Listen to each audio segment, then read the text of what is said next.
Hello friends, welcome back to my channel Samara knowledge hub. तो आज हम इस वीडियो में बात करेंगे एमएसएमई रजिस्ट्रेशन प्रोसेस के बारे में। इस वीडियो में आप जानेंगे कि एमएसएमई रजिस्ट्रेशन कैसे करते हैं, कौन कौन से डॉक्यूमेंट लगते हैं, कौन एलिजिबल होता है और रजिस्ट्रेशन के बाद आपको क्या बेनिफिट्स मिलते हैं। अगर आप स्मॉल या मीडियम बिजनेस कर रहे हो या स्टार्ट करने का प्लान है तो ये वीडियो आपके लिए बहुत ही इंपॉर्टेंट होने वाला है। तो आइए बिना देर किए आज की वीडियो हम स्टार्ट करते हैं। जो एमएसएमई रजिस्ट्रेशन है ये इंडिया के अंदर मैंडेटरी है। जो भी business as a form of MSME करना चाहती है तो उसे लीगल है उनके लिए कि अगर वो फंक्शन कर रही है एमएसएमई के फॉर्म में तो उन्हें रजिस्ट्रेशन करना मैंडेटरी है। और ये रजिस्ट्रेशन प्रोसेस जो है वो फ्री ऑफ कॉस्ट है, आपको इसके लिए कोई भी चार्जेस पे नहीं करने पड़ेंगे और काफ़ी पेपरलेस है और ये जनरली सेल्फ डिक्लेरेशन फॉर्म की तरह होता है। ठीक है, जनरली इसमें आपको दो डिफ्रेंशिएशन करने के लिए मिलती है कैटेगरीज में। या तो जो आपने एमएसएमई फॉर्म जो आपने बिजनेस ओपन किया है वो in the form of manufacturing है या सर्विस इंटरप्राइजेस। जनरली इसमें दो कैटेगरीज ही जो है फॉर्म में दी गई है, मैन्युफैक्चरिंग और सर्विसेज। ठीक है, तो ये basically prime minister Narendra Modi ji द्वारा जो है यूनियन कैबिनेट मीटिंग में कुछ क्लासिफिकेशंस भी हुई है, वो भी हम इस वीडियो में डिस्कस कर लेते हैं क्योंकि ये काफ़ी इंपॉर्टेंट होने वाला है रजिस्ट्रेशन प्रोसेस में। देखते हैं इसमें कि क्या क्लासिफिकेशंस किया गया है। तो जो गवर्नमेंट ऑफ इंडिया है उन्होंने रजिस्ट्रेशन प्रोसेस था 2006 में, उसको थोड़ा सा चेंजेस किया है। कि जैसे आपको पता है कि एमएसएमई का जो क्लासिफिकेशन है वो दो बेसिस पे करते हैं, एक तो इन्वेस्टमेंट बेसिस पे और एक एनुअल जो टर्नओवर है उसके बेसिस पे जो है हम करते हैं एमएसएमई की क्लासिफिकेशन बिजनेस की। ठीक है, तो ये अब रिवाइज कर दिया गया है बजट 2025 में 1 अप्रैल 2025 से। तो आइए जानते हैं किस तरह के क्लासिफिकेशन है। तो micro small and medium enterprises जो है उसमें पहले जो माइक्रो का जो लेवल था वो इन्वेस्टमेंट टर्नओवर का 1 करोड़ का था, लेकिन अब जो है वो चेंज करके 2.5 करोड़ तक कर दिया गया है। और जो स्मॉल इंटरप्राइजेस था पहले उनका 10 करोड़ तक का था, लेकिन अब चेंजेस 25 करोड़ तक का है।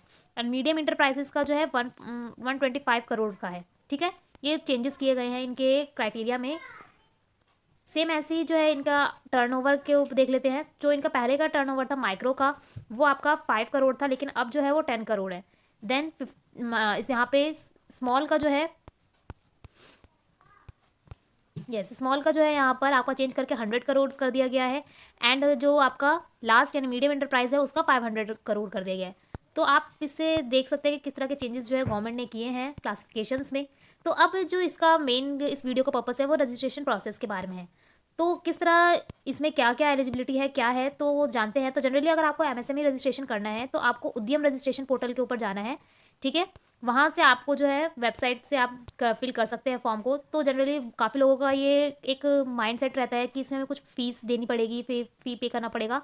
तो उद्यम रजिस्ट्रेशन पर जैसे आप उस पोर्टल पर जाएंगे तो आपको कोई भी रजिस्ट्रेशन फीस नहीं पे करनी है। तो ये काफ़ी बेनिफिशियल है जो भी एमएसएमई बिजनेस स्टार्ट करना चाहते हैं उनके लिए। ये फ्री ऑफ कॉस्ट है हर इंटरप्रेन्योर्स के लिए। तो आप देख सकते हैं गवर्नमेंट किस तरह जो है सपोर्ट कर रही है एमएसएमई बिजनेसेस को। जैसे कि आप सभी जानते होंगे कि जो एमएसएमई इंडस्ट्री है वो काफ़ी अच्छा जीडीपी में इसको करती है। अप्रॉक्स 30% टोटल जीडीपी में से एमएसएमई का स्कोर रहता है। ठीक है, तो एमएसएमई रजिस्ट्रेशन के लिए क्या एलिजिबिलिटी है ये भी पहले जान लेते हैं।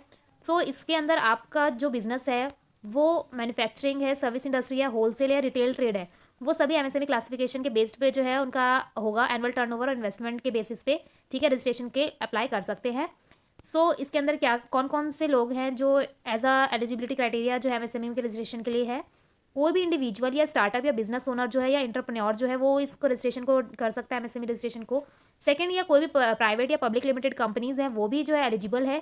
थर्ड, सोल प्रोप्राइटरशिप, किसी का सोल प्रोप्राइटरशिप बिजनेस है या पार्टनरशिप फर्म या एलएलबी है या सेल्फ हेल्प ग्रुप है वो भी जो है एमएसएमई के रजिस्ट्रेशन कर सकते हैं।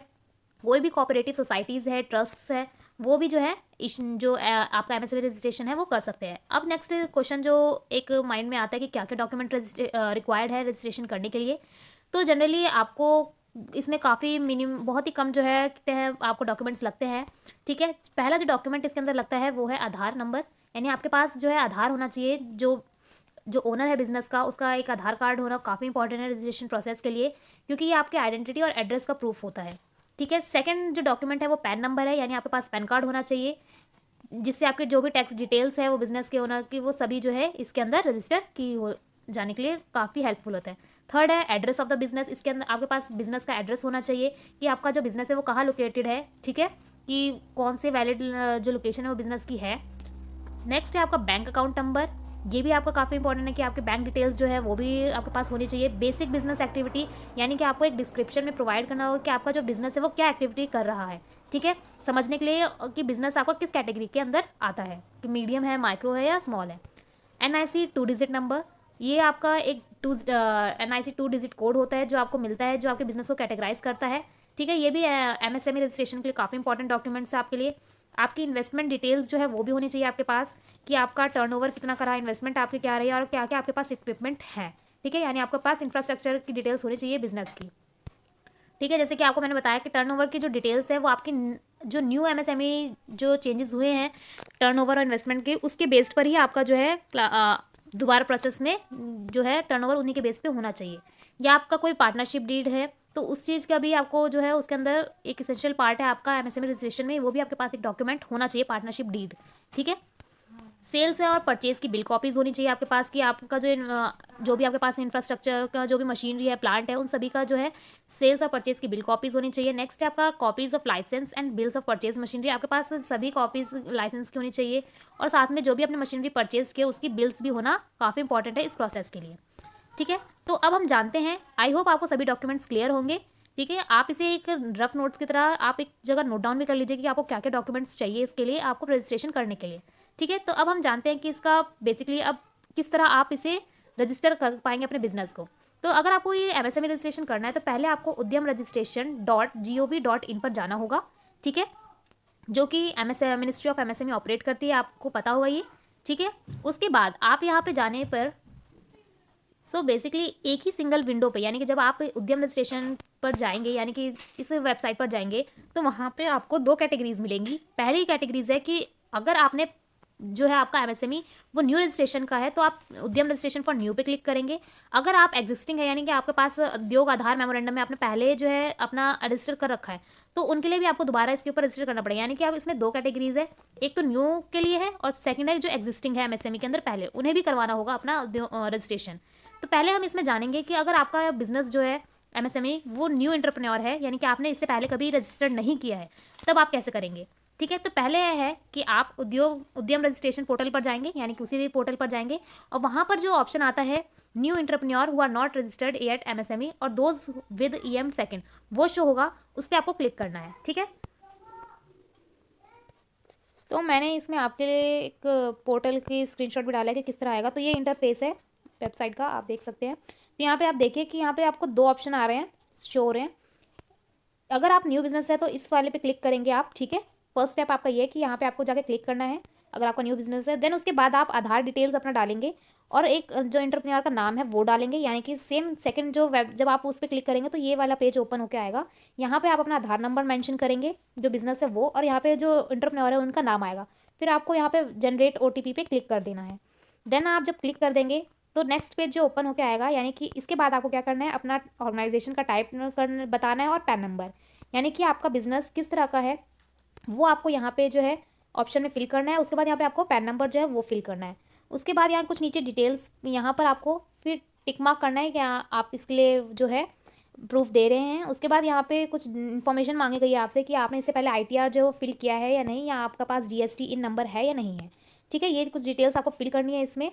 जब आप इस पर कर देंगे तो नेक्स्ट जो विंडो आएगा उस पर आपको अपना पर्सनल और बिजनेस का एंटरप्राइज का डिटेल भरना है, जो कि आपका तभी आएगा जब आपने पैन वेरीफाई कर दोगे। यानी कि इससे हमने जो थर्ड स्टेप में देखा था कि यहाँ पे पैन नंबर होगा, तो वो जब वेरीफाइड हो जाएगा उसके बाद आपको स्टेप 4 पर जो है इस तरह का इंटरफेस जो है आएगा पेज। उसमें आपको क्या करना होगा, यहाँ पे नेम ऑफ द एंटरप्रेन्योर जो आपने पहले भरा होगा, अगर वो पैन नंबर उनका नहीं है available, if enterprise does not have pan, अगर लेट सपोज अगर एंटरप्रेन्योर के पास पैन नंबर नहीं है तो वो यहाँ पे आके अपना नाम जो है वो फिल करेंगे, ठीक है। मोबाइल नंबर यहाँ पे फिल करना है, यहाँ पे ईमेल एड्रेस जो है वो फिल करना है। उसके बाद आपके जो MSME का जो कैटेगराइजेशन है ओनरशिप का, वो किस बेसिस पर है वो आपको इसके अंदर अपने अकॉर्डिंग जो है बिजनेस के अकॉर्डिंग वो फिल करना है, कि आपका OBC SC ST या वुमेन के या इस केसेस में है, ठीक है। वो फिल करने के बाद नेक्स्ट स्टेप आएगा कि enter investment and turnover details, आपको यहाँ पे इन्वेस्टमेंट का डिटेल और टर्नओवर का डिटेल जो है फिल करना होगा। फिर नेक्स्ट विंडो इस तरह सा कुछ पेज जो है वो खुलेगा जब आप उस प्रोसेस पे यानी उस वेबसाइट पे जब जाएंगे फर्दर। तो यहाँ पर आपको अपना जो है return down value WDV methods के अकॉर्डिंग यहाँ पे प्रीवियस ईयर का जो है अपना डिटेल भरना है इन्वेस्टमेंट का। और फिर उसके बाद यहाँ पे कुछ डिटेल्स है, ये आपको फिल करनी है कि आपका कॉस्ट ऑफ पॉल्यूशन कंट्रोल किस तरह का है, इंडस्ट्रियल सेफ्टी, ठीक है, इस तरह का। फिर नेट इन्वेस्टमेंट कितना आपका लगा, ठीक है, वो यहाँ पे शो करना है। यानी कि आपको बेसिकली ये किस नेट इन्वेस्टमेंट किस तरह आप करेंगे मैं बताती हूँ। जो आपने यहाँ पे वैल्यू भरी होगी इस ये वाली, इन दोनों वैल्यू को माइनस करेंगे तो यहाँ पे आपका जो है net investment plant and machinery equipment आ जाएगा। सेम इस तरह टर्नओवर का यहाँ पे आप मेंशन करेंगे, आपका टोटल टर्नओवर कितना था, उसमें से एक्सपोर्ट टर्नओवर कितना था, फिर उसके बाद आपका नेट टर्नओवर आ जाएगा। ए में से बी को माइनस करोगे, यानी कि इसमें से इसको माइनस कर दोगे तो आपका नेट टर्नओवर आ जाएगा। उसके बाद नेक्स्ट है, यहाँ पे कुछ क्वेश्चंस पूछे गए हैं आपसे कि are you interested in getting registered government e market या जेम पोर्टल पर आप इंटरेस्टेड है तो आप अपना ओपिनियन यहाँ आप फिल कर सकते हैं। Are you interested in getting registered in on trade portal, तो उसके हिसाब से आप ये फिल कर सकते हैं कि are you interested in getting registered on national career services, क्या आप इंटरेस्टेड है इनमें, तो वो आप अपना ओपिनियन भर सकते हैं। उसके बाद यहाँ पे डिस्ट्रिक्ट पूछा गया कि डिस्ट्रिक्ट इंडस्ट्री सेंटर, कि आपका जो जिला है वो क्या इंडस्ट्री सेंटर पड़ता है, वो यहाँ पे आपको डीआईसी जो है चूज़ करना पड़ेगा। देन आप यहाँ पे क्लिक करेंगे, उसके बाद सबमिट एंड फाइनल ओटीपी आपके पास आएगा। देन उसके बाद आप क्या करेंगे, अपना जो उद्यम रजिस्ट्रेशन सर्टिफिकेट है वो आप डाउनलोड कर सकते हैं। तो बस देखिए काफ़ी बहुत ही ईजी प्रोसेस है। तो ये जो प्रोसेस था वो था उनके लिए जो न्यू रजिस्ट्रेशन कर रहे हैं। अब उन लोगों के लिए है कि जिन्होंने पहले ही जो है उद्योग आधार मेमोरेंडम उनके पास है, उन्होंने पहले ही रजिस्टर कर रखा है, बट उन्हें दोबारा रजिस्ट्रेशन करना होगा उन्हें भी, ठीक है।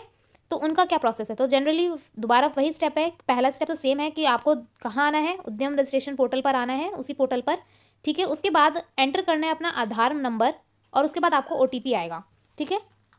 ओटीपी आने के बाद यहाँ पर सबमिट द फॉर्म, यानी कि जब आप ओटीपी आपके पास आ जाएगा तो सबमिट फॉर्म का जो मैंने बता रही थी आपको कि इसमें आपको ओटीपी आप फिल कर देंगे। अगर इन केस अगर कोई भी आपको एरर या कुछ चेंजेस करने हैं तो आप मॉडिफाई का भी ऑप्शन रहता है, आप उसमें कुछ मॉडिफिकेशंस भी कर सकते हैं। देन स्टेप 4 में है कि आपको जो रजिस्ट्रेशन सर्टिफिकेट मिल जाएगा जब आप सबमिट पे क्लिक कर देंगे, ठीक है। A portal that provides your उद्यम रजिस्ट्रेशन सर्टिफिकेट, ठीक है, सब्सटीट्यूट ऑफ उद्योग आधार मेमोरेंडम, ठीक है। तो जनरली जब आप सबमिट कर देंगे, आपने एरर सब कुछ चेक कर लिया, उसके बाद आपको जो है उद्योग आधार मेमोरेंडम के अलावा आपको एक उद्योग रजिस्ट्रेशन सर्टिफिकेट जो सभी के लिए नेसेसरी है वो आपको मिल जाएगा, ठीक है। तो आपने देखा कि किस तरह जो प्रोसेस है काफ़ी ईजी है, अगर जो एग्जिस्टिंग है और जो न्यू है उन दोनों के लिए, ठीक है। अब बहुत लोगों का ये क्वेश्चन रहता है कि लेट सपोज अगर हमारे पास आधार कार्ड नहीं है तो हम फिर किस तरह रजिस्टर करेंगे। तो वैसे तो अगर आपके पास आधार कार्ड नहीं है तो भी आप रजिस्टर कर सकते हैं अपने डीआईसी और एमएससी के नंबर से, ठीक है।